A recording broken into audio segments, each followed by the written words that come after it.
Family News, I'm Rusty Pugh.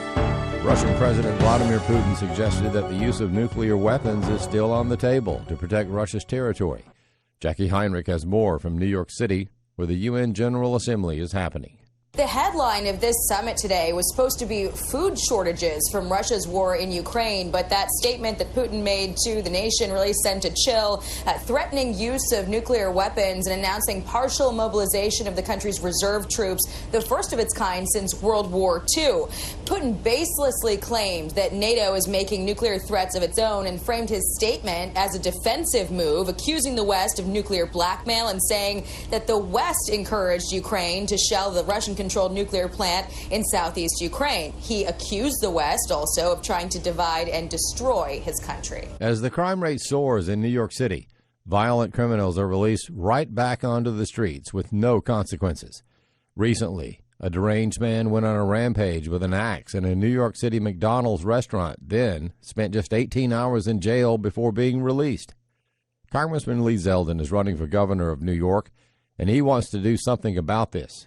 Oh, it's out of control. We have to take back our streets. We need to repeal cashless bail. We need to remove rogue district attorneys like the Manhattan DA Alvin Bragg. We need to back our men and women in law enforcement. Our streets should belong to law-abiding New Yorkers instead of being turned over to criminals. What you see in that case at the McDonald's on Delancey Street in Lower Manhattan, as this guy's swinging this axe and he's chopping down tables, he's chopping down walls, he's swinging it at other customers. This guy was released on cashless bail before the fries got cold. I mean, you need the governor of the state of New York to be leading this state. And it doesn't matter whether you're Republican, Democrat, Independent. People are desperate for safety and security, and they're not getting it. A new report from the Food and Drug Administration admits that its response to the U.S. baby formula shortage over the past year was slower than it should have been. The FDA says delays in processing a whistleblower complaint and test samples from the country's largest infant formula factory are part of what slowed down the agency's response to the baby formula shortage. The new 10-page report by the FDA is the first formal account of what caused the shortage, which left the U.S. scrambling to airlift millions of pounds of formula from other countries. The report also outlines certain problems like outdated data sharing systems, inadequate food inspector staffing and training, and lack of information on formula supply chains.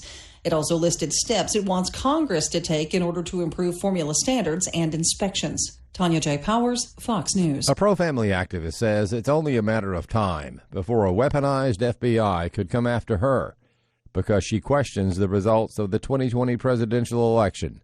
Chad Groening has more. The New York Post has reported that sources inside the Justice Department have confirmed that Facebook spied on its users and turned over to the FBI statements that expressed anti-government and anti-authority sentiments or questioned the validity of the 2020 election.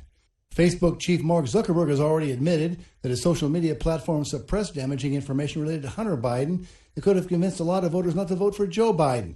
Now the Post reports that Facebook provides the FBI with private conversations which are protected by the First Amendment without any subpoena. Janet Porter is founder and president of Faith to Direct Action. She says Zuckerberg and the FBI are working together. They turned over private messaging. So much for private. There is none. There's no private. And yeah, they're working together. There's no question now. Porter, who has been outspoken in advancing the contention that the election was stolen, believes she could also be a potential target of the Biden DOJ. Last week it was Mike Lindell and Dr. Doug Frank. I've got text messages to both those people on their phones. So yeah, it's a matter of time. Our FBI has been weaponized and they're coming after us. Just a matter of time and how far down the ladder they want to go. But Porter says if they consider us a threat, then yeah, they'll certainly come after us. I'm Chad Groening. Hurricane Fiona strengthened into a Category 4 storm Wednesday after lashing the Turks and Caicos Islands and was forecast to squeeze past Bermuda later this week. The storm was blamed for causing at least 4 deaths.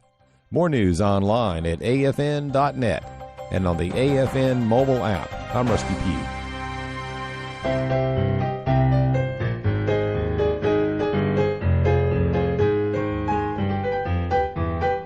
Jesus, the Holy One, God's own begotten Son, worship Him and let His praises ring. He raised the crippled man, made him to walk again. Voices once silent now can sing. When He says peace be still, winds must obey His will. He speaks and blinded eyes can see. But greater than all of these is a sinner down on his knees. Salvation is a miracle to me. Salvation is a miracle to me. All heaven cheers when one lost sinner's been set free. He came to die that we might live, and the life he gives we live abundantly.